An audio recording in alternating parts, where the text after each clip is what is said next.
Hello guys, मैं हूं सनी और आप देख रहे हैं हार्डवेयर माना।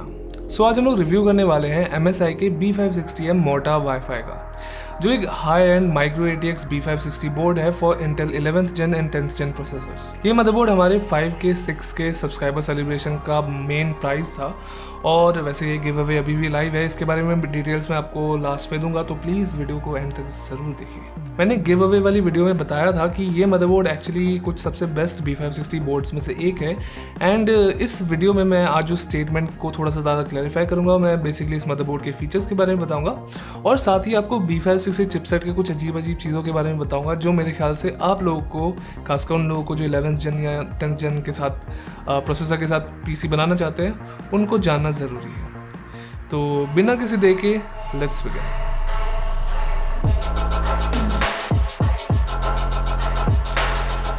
ये बोर्ड बेसिकली एक B560 टोमाहॉक का छोटा वर्जन है, उसका छोटा कज़न है। मुझे इसका overall grey scale colour scheme भी अच्छा लगा और एक मैंने इंटरेस्टिंग बात नोटिस की कि जो नॉन वाईफाई वाला बोर्ड है, यानी B560M मोटा नॉर्मल वाला, वो एक्चुअली पूरी तरह ब्लैक है।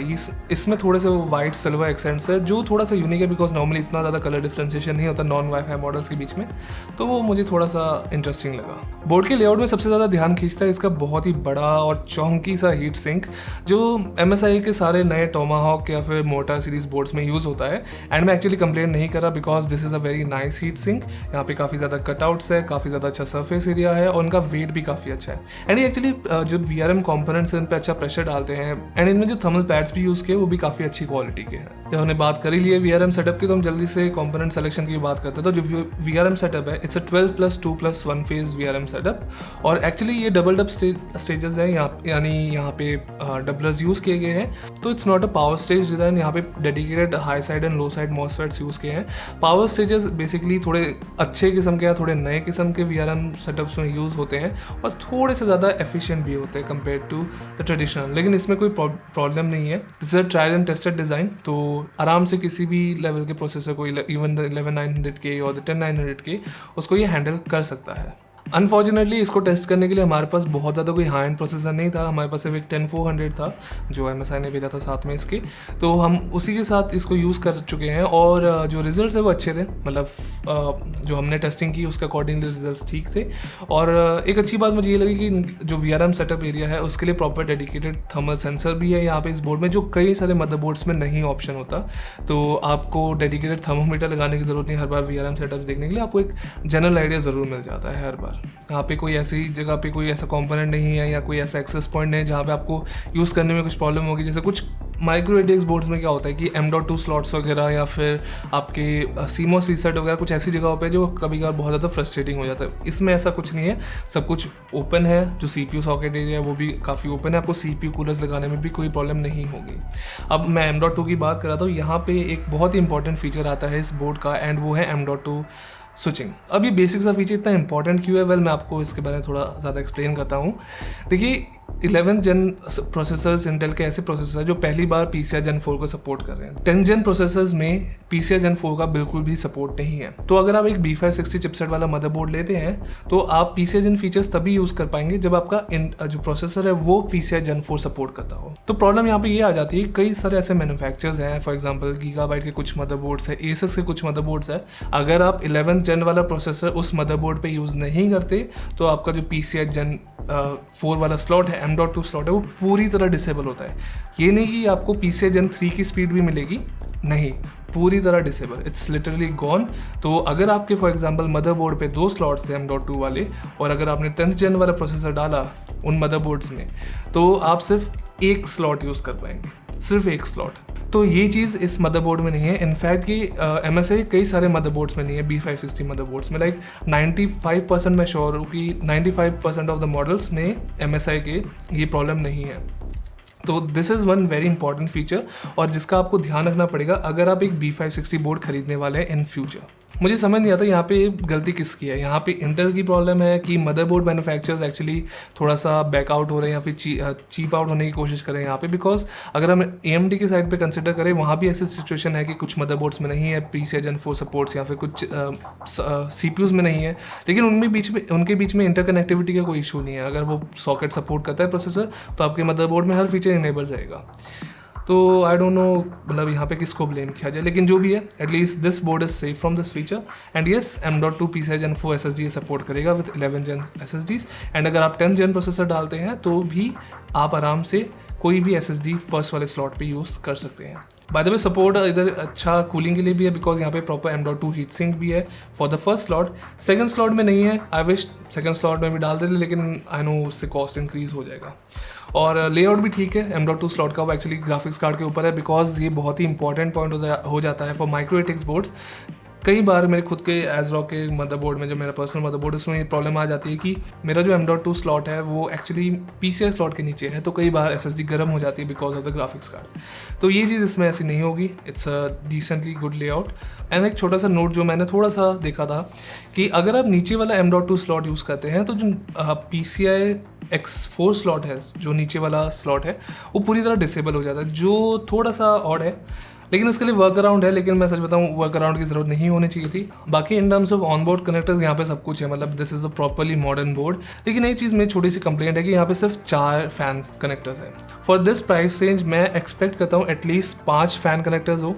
5 भी मेरे ख्याल से कम ही है, 6 should be minimum even if it's a micro ATX board. In terms of ARGB there are 2 ARGB connectors and 1 normal RGB connectors, तो वहाँ पे आपको ज़्यादा प्रॉब्लम नहीं होगी। एंड एक छोटी सी कंप्लेंट मेरी है विद द IO एरिया, यानी जो बैक साइड है। मेरी पहली कंप्लेंट यहाँ पे ये है कि number of USB ports should be 10। For the price I am paying मुझे 10 पोर्ट्स चाहिए। फॉर द प्राइस मैं एटलीस्ट एक्सपेक्ट करता हूँ कि 6 USB 3 पोर्ट्स हो, ना कि 4 USB 3 पोर्ट्स हो, तो वो भी एक छोटी सी कंप्लेंट है।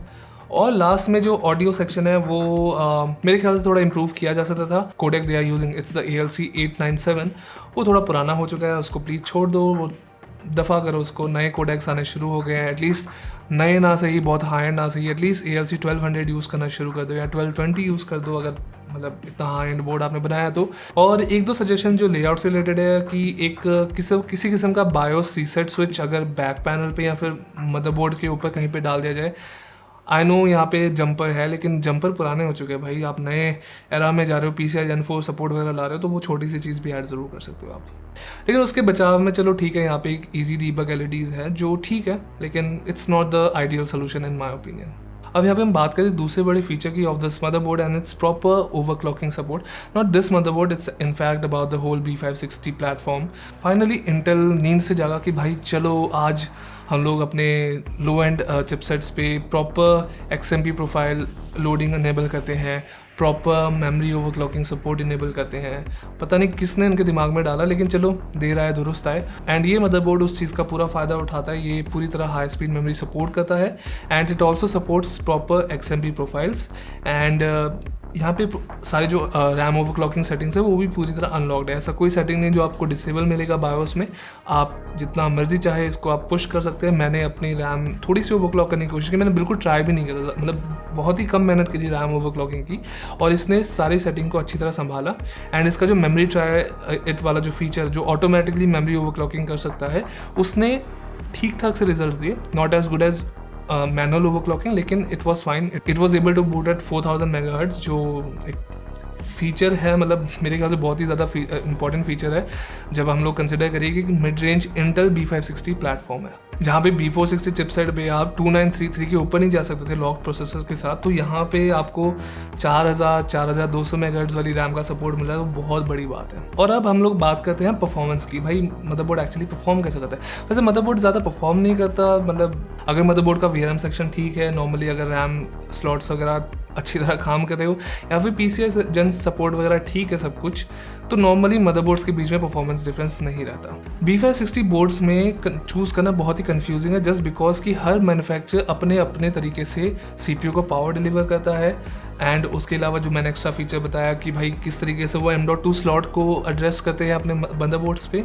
और स्पेसिफिकली अगर इस बोर्ड के बारे में बात करूँ तो this board has proper limit for power limits and disabling them. तो इस बोर्ड ने कैसा परफॉर्म किया इन पावर लिमिट्स के अंदर, तो 65 वॉट्स जब हम लोग स्टॉक पावर लिमिट सेट करते हैं तो करीब 20 से 30 सेकंड तक इसने 4 GHz होल्ड किया अपना इंटेल स्पेसिफिकेशन के अकॉर्डिंगली, और उसके बाद जो टेस्ट रन हुआ वो 3600 मेगाहर्ट्ज़ तक रन किया। जो इसके बेस स्पेसिफिकेशन यानी इंटेल 10400 के base specification that is 2.9 gigahertz उससे बहुत ज़्यादा है, तो दैट्स अ रिस्पेक्टेबल परफॉर्मेंस दे। और इस दौरान जो VRM टेम्परेचर्स थे वो 55 डिग्रीज क्रॉस नहीं किया इसने। जब हम लोग इसके पावर लिमिट्स हटाते हैं तो 10400 हमारा मैक्स सिर्फ 88 वॉट्स खींच सकता था, तो बेसिकली ये ओवरक्लॉक की तरह काम कर रहा था, और ये कंटिन्यूसली ऑल कोर लोड्स पे 4 गीगाहर्ट्ज़ होल्ड कर रहा था। और मैंने बहुत ट्राई किया लेकिन वो 4 गीगाहर्ट्ज़ के ऊपर नहीं जा सकता था। लेकिन यहाँ पे मैंने छोटा सा एक पॉइंट नोटिस किया कि मेरे पास एक्चुअली दूसरा मदरबोर्ड भी है, ASRock का B560M स्टील लेजेंड, मैं वो भी रिव्यू करने वाला हूँ जल्दी। तो मैंने क्या नोटिस किया कि जब हम लोग पावर लिमिट्स दोनों मदरबोर्ड से हटाते हैं, this motherboard was actually giving out almost 88 watts to the CPU package power, यानी जो बेसिकली CPU जितनी पावर खींच रहा है मदरबोर्ड से वो it was actually 88 watts. ASRock में सेम 4 गीगाहर्ट्ज़ के लिए इट वाज 78 वॉट्स, जो लाइक जैसे अगर आप लोगों की मैथ्स तेज हो तो इट्स लाइक 10 वॉट्स का डिफरेंस। इससे ये पता चलता है कि जो इनका VRM है इनकी एफिशिएंसी कम है, ये हैंडल कर सकता है, काफ़ी ज़्यादा कूल रह सकता है, लेकिन एफिशिएंसी इन द सेंस की पावर डिलीवरी की एफिशिएंसी, वॉटेज की एफिशिएंसी वो थोड़ी सी कम है। मेरे ख्याल से वो ज़रूर थोड़ा सा इंप्रूव कर सकते हैं ये लोग। एंड ये चीज़ मैंने हार्डवेयर बॉक्स वाले रिव्यू में जैसे मैंने आपको बताया था जिसका, उसमें भी चीज़ नोटिस की कि जो भी MSI वाले बोर्ड से जो हैंडल तो बहुत अच्छा कर रहे थे प्रोसेसर्स को, लेकिन उनकी जो पावर कंजम्पशन है कंपेयर टू अदर बोर्ड्स थोड़ी सी ज़्यादा थी for the same amount of gigahertz. थोड़े से पावर ज़्यादा खींचते लेकिन परफॉर्मेंस में कोई कमी नहीं है। तो अब हम लोग बात करते हैं रैम परफॉर्मेंस की। तो रैम परफॉर्मेंस के मामले में मैं थोड़ा सा ऑनेस्ट रहूँगा यहाँ पे कि मैंने बहुत ज़्यादा ओवरक्लॉकिंग ट्राई नहीं की, मैंने बहुत कम टाइम में बेसिकली जो शॉर्टकट होता है ओवरक्लॉक करने का वो ट्राई किया, एंड इसने एक्चुअली उसको अच्छा हैंडल किया। पहली बात तो कि मैंने ऑटोमेटिक ओवरक्लॉकिंग ट्राई की इस मदरबोर्ड की, विच एक्चुअली वर्कड। इसने हमारे किट को 4000 CL17 पर पुश कर दिया। थोड़ी सी टाइमिंग्स ऑब्वियसली लूज थी लेकिन एटलीस्ट इट वर्कड। मैं गेम खेल रहा था 4000 के साथ, तो वो स्टेबिलिटी वहाँ पे थी काफ़ी हद तक। रिजल्ट्स वगैरह प्रूव हो चुका है कि कैसे 10th जनरेशन और 11th जनरेशन के साथ अगर आप मेमोरी ट्यूनिंग करते हैं या मेमोरी को अच्छी तरह ओवरक्लॉक करते हैं कितनी ज़्यादा परफॉर्मेंस इंप्रूवमेंट्स आपको मिल सकती है। हमारे CISA स्टैंडर्ड रिजल्ट्स की बात करते हैं तो वहाँ पे हर बार हम जब भी है ना हमने फ्रीक्वेंसी इंक्रीज़ की, रैम फ्रीक्वेंसी, तो हमें बैंडविड्थ में इंक्रीज़ मिला, ठीक है, वो हमारे स्कोर्स इंप्रूव हुए। दूसरी तरफ हमारी जो लेटेंसी है वो कम होती गई हर हमारे रिजल्ट के साथ। CSGO में हमारे 1% FPS थे, यानी जो सबसे कम FPS थे, उसमें बहुत थोड़ा सा इंप्रूवमेंट मिला। 120 की जगह 128 FPS आने शुरू हुए और बेसिकली ओवरऑल स्टेबिलिटी वो थोड़ी ज़्यादा इंप्रूव हुई। दूसरी तरफ शैडो ऑफ द टूम रेडर एक ऐसी गेम है जो बहुत ज़्यादा मेमोरी इंटेंसिव है, तो वहाँ भी हमें स्टटर्स वगैरह कम मिले। ऑब्वियसली मैं 1050 Ti के साथ ट्राई कर रहा था तो FPS कम थे एक्चुअल में, लेकिन जो CPU रेंडरिंग की क्वालिटी है यानी CPU की वजह से जो स्टटर्स आने थे उससे बहुत ज़्यादा डिफरेंस था। कितना डिफरेंस? वेल 2666 के और 3200 के बीच में ऑलमोस्ट मिनिमम FPS में 18% का डिफरेंस था, और 2666 और 3600 के बीच में it was over 25% of improvement. And this is with the 10th gen processor. मैं इसलिए बताना चाहता हूँ बिकॉज 11th gen प्रोसेसर जो है वो एक्चुअली एक और मोड सपोर्ट करते हैं which is known as gear down mode. Gear down mode सिर्फ 11th gen प्रोसेसर में जो अनफॉर्चुनेटली मैं टेस्ट नहीं कर सकता because of the 10th gen processor, लेकिन उससे और भी ज़्यादा फ्रीक्वेंसी तेज़ करने का ऑप्शन आपके पास मिल जाता है। तो स्टोरेज परफॉर्मेंस की बात करें तो ज़्यादा कुछ है नहीं। हमने हमारी S50 Lite यूज़ की थी XPG की, जो इस मदरबोर्ड में PCI Gen 3 स्पीड से सपोर्ट कर सकती थी, लेकिन उसने प्रॉपर्ली सपोर्ट किया, हमें कोई प्रॉब्लम नहीं हुई। हमारा PC अच्छी तरह चल रहा था एंड टेम्परेचर्स भी ठीक ठाक थे just because of the heat sink. And finally हम लोग बात करते हैं हमारे बायोस की, and BIOS is just like any other MSI board. यहाँ पे सारे ऑप्शंस शो तो होते लेकिन आप इनेबल नहीं कर सकते, चेंज नहीं कर सकते कुछ features because of limitation of Intel side. B560 platform है तो आप वोल्टेजेस वगैरह चेंज नहीं कर सकते। दूसरी तरफ आप के पास रैम, जैसे मैंने बताया, रैम से रिलेटेड सारी सेटिंग्स अवेलेबल है, स्टोरेज से रिलेटेड सारी सेटिंग्स अवेलेबल है। आप PCI Gen की डिवीजन भी कर सकते हैं, आप PCI लेंस की डिवीजन भी कर सकते हैं अगर आपको कुछ जरूरत पड़ जाए, फॉर एग्जाम्पल X2 मोड या X4 मोड आपको इनेबल करना है फॉर द M.2 SSD। और इसके अलावा हमारे पास प्रोफाइल सपोर्ट है, फ़ैन कंट्रोल सपोर्ट है, आप कस्टम फ़ैन प्रोफाइल सेट कर सकते हैं, and you also get decent RGB support. तो कंक्लूजन देते हैं इस बोर्ड का कि क्या ये बोर्ड आपको खरीदना चाहिए in case if you want to buy 11th gen processor. Well the answer is yes, you can go for it. B560 finally AMD के लेवल पे पहुंच गया कि वो एटलीस्ट B550 चिपसेट के साथ कहीं ना कहीं थोड़ा सा कंपैरिजन या compete कर सकता है। And as for the board, इसकी बिल्ड क्वालिटी अच्छी है, इसका हार्डवेयर पैकेज भी काफ़ी हद तक अच्छा है। एज़ फॉर द प्राइस, थोड़ा सा प्राइस ज़रूर कम हो सकता था मेरे ख्याल से, लेकिन बाद में मैंने प्राइस बताया नहीं, इट्स 17,000 रुपीज़। वो ओवरऑल पूरे B560 इंटेल टैक्स आप समझ लीजिए कि सारे इंटेल बोर्ड्स बहुत महंगे हैं। मतलब क्या कर सकते हैं कि सेम फीचर जहाँ पे आपको 14,000 में AMD में मिलते हैं, उसके लिए आपको 17-18 हज़ार रुपये खर्च करने पड़ते हैं इंटेल पे। So yes, that's a sad reality. अगर आपको ख़रीदना नहीं है मदरबोर्ड, आप जीत सकते हैं इसको गिव अवे में। उसकी डिटेल्स मैं आपको ऑलरेडी शेयर कर चुका हूँ लास्ट वीडियो में भी, और मैं फिर से रिपीट कर देता हूँ। If you want to win this motherboard, तो आपको सिंपल यही करना है कि आपको अपने पोटैटो सेटअप की वीडियो बना के एक पब्लिक सोशल मीडिया प्लेटफॉर्म पे डालनी है with the hashtag MSIX hardware माना। और ये कोई भी प्लेटफॉर्म हो सकता है, इंस्टाग्राम, ट्विटर, फेसबुक, यूट्यूब, बस पब्लिकली अवेलेबल होनी चाहिए वीडियो, ताकि हम उसको ट्रैक कर सके।